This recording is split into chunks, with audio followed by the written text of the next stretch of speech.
Hey, this vlog is for Andy Abboud of Las Vegas Sands, Vice President of Government Affairs and Government Relations. And I make this really to introduce myself as a person who's vlogged against Las Vegas Sands and the Oakland Raiders' effort to build a stadium in Las Vegas because it would mean, if successful, all the way to the NFL level, of course, the relocation of the Raiders from Oakland. I'm an Oaklander. I've been very transparent about where I'm coming from. That said, I'll say this.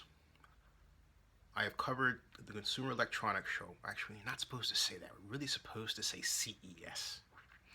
The last 7 years in a row, I've made more YouTube videos at CES Las Vegas than any other single person or media outlet.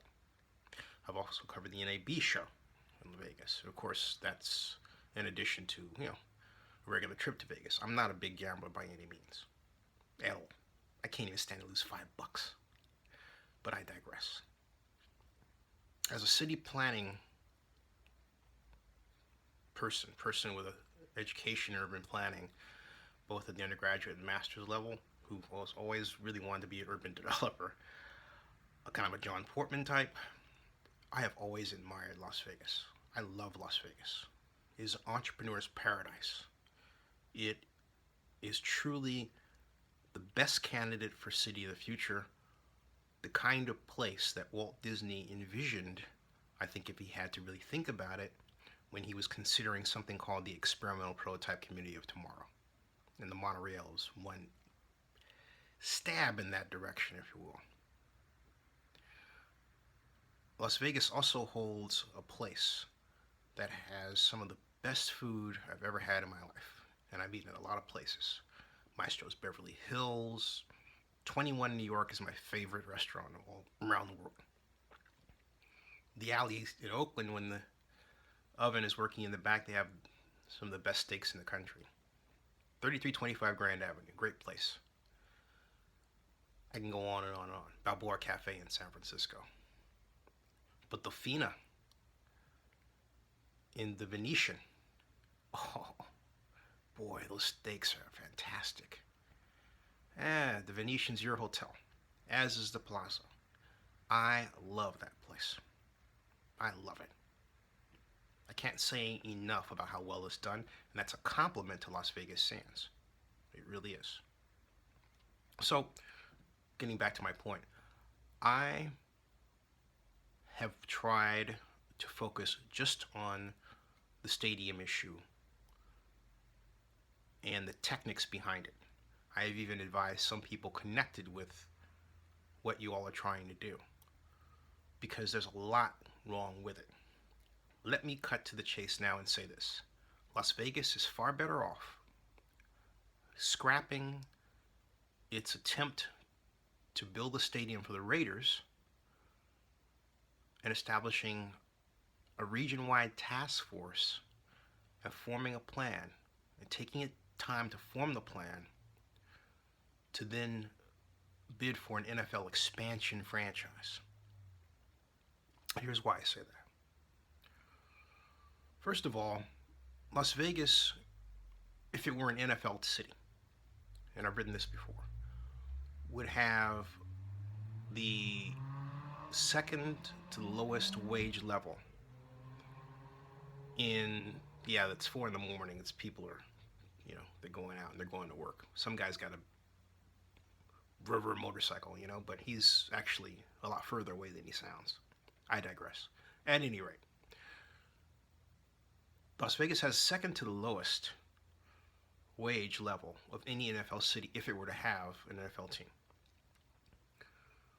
So the task force has to mate the objective of bringing in more well-paying manufacturing jobs over a 5 to 10 year period with the planning of an NFL stadium facility. Okay? As a person who runs a company called Sports Business Simulations, who built from scratch a system dynamics simulation model of the Oakland Athletics, such as you could build any type of stadium from a fiscal perspective, and it was used in 50 colleges and classrooms Okay, I made a dumb mistake. I used someone's very esoteric programming language, but that's another story, all right? But what I learned in with Dan Rasher developing something we call baseball business dynamics is that the success of a stadium, this, in terms of its revenue picture, depends on what the stadium is designed to do. It's not just having a roof, which allows more events, for example, but also the number of luxury boxes and what those luxury boxes are designed to do. Can I stay in them overnight as if they were hotel rooms, for example? How much convention space is allowed in the hotel? In the stadium itself. All of those factors and many more drive the final revenue picture. And if you don't have a scenario that allows you to test those different configurations, you're not doing it right. And in the case of the Raiders situation, it hasn't been done right at all. The problem, and it gets back to we come back to manufacturing. You're building a facility that is going to take the average family of four somewhere in the neighborhood of $400 to enjoy, if not more, on a per game basis. Las Vegas does not have the demographics to handle that right now. It just doesn't. Now, if you're screaming, we're looking at the tourist to come, therein lay the other problem. One thing that I have noted in all the conversations I've had with people, in all the cities I've visited regarding NFL football stadiums and football in general, is that the younger that person is, the less likely they are to be aware of sometimes even when a team is playing in that city. I am not kidding you. And that's because the younger people tend to be from different areas, and might add, not just different areas of a region, but different countries. The immigrant population is larger than ever. It's a wonderful thing, okay? It's a wonderful thing. But what comes with that is a fact that they're less likely to be interested in NFL football. They're still interested, but less likely. Casual fan interest always draws and drives and is the engine to the success of a sports organization. But what the NFL has done over time is convert the casual fan into a hardcore football fan. These fans, the NFL hasn't really designed a way to grab their attention and hold it. Let me give you one example of what I'm talking about. And I'll come back to the matter of wages and manufacturing. The NFL, the common NFL team does not have a website system that has web pages in English, French, Mandarin, Japanese, and Spanish. Okay? 5 languages, 5 base languages. I'd also throw in Russian. Why is that important? Because commerce, as you well know, is worldwide. I have had clients in Italy, remote parts of Italy before, for social media consulting.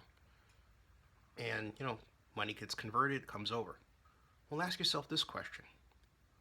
Why not present the the NFL brand as multilingual, different marketing faces that reach different parts of the world? It's a fair question. That's not done. It's not to say, we're going to do that. No. The problem with the effort is that is not the Raiders' effort is that is not the central focus. Now, let me come back to the task force. You have to have a plan to attract manufacturing jobs, a plan that asks yourself where population growth is going to be, and also income growth, and then also select for yourself a magic wage mark that the region has to achieve, where it can say we can not only get but sustain the population that would produce an NFL, a successful NFL franchise. That has to be thought out and planned out with care. When I learned to try to bring the Super Bowl to Oakland, we lost to Jacksonville in 2000 for the right to host the 2005 game, is how much of what I was doing was really economic development, and how much of what I was doing called for the buy-in of so many individuals, but also a hard look at what the city of Oakland could and could not do. I learned a lot. I learned a lot about the weaknesses of our stadium and how to shore them up, the Coliseum. I learned a great deal. That certainly must be true for what you all are doing. If it's not, then you're not doing it correctly. Right now, you don't have buy-in to build a Raider stadium with a $750 million subsidy. And it's not enough to say, oh, well, this poll says X. Andy, I'm going to tell you something, okay? And I don't want you to forget it.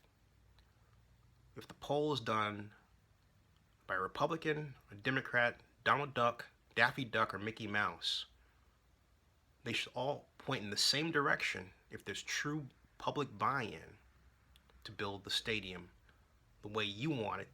Right now, that's not there. If you have to play games with numbers, you don't have them. And what that means basically is this. If you push this through, and let's say in the dream of dreams, which is not going to happen, this thing is not going to happen. But let's say that $750 million was there. And then we have another fall in tourism numbers because, as some of your friends point out, we have the weakest economic recovery in the history of the United States and all that stuff, all right? Well, if that's the case, isn't that going to translate into tourism dollars at some point? And if it does, and the estimates are, and the actual output is below your estimates, what does that spell? It spells bond default, and it falls on Clark County. So what you have is Raiders deal number 2. Just like 1996. You don't want that. No. What you want is pure and simple this. You want a 100% privately financed stadium. It's doable. And it's also a convention center that has 250 to 300 luxury boxes. That has 300,000 square feet of convention space within it. That is doable. That is doable. And you want to design it first. Find a site, preferably downtown Las Vegas. It will work beautiful there. Okay? And work to make sure that you have a hotel integrated with that. Why? Because that hotel revenue is going to help you drive down the personal seat license costs and make it more affordable to Las Vegas residents. I've been through this route before. That, and then create a branding unique to Las Vegas, but also in the multilingual way that I discussed to you just a moment ago. That's what you need to do. Now, this is part 1 of my video. Stay tuned for part 2.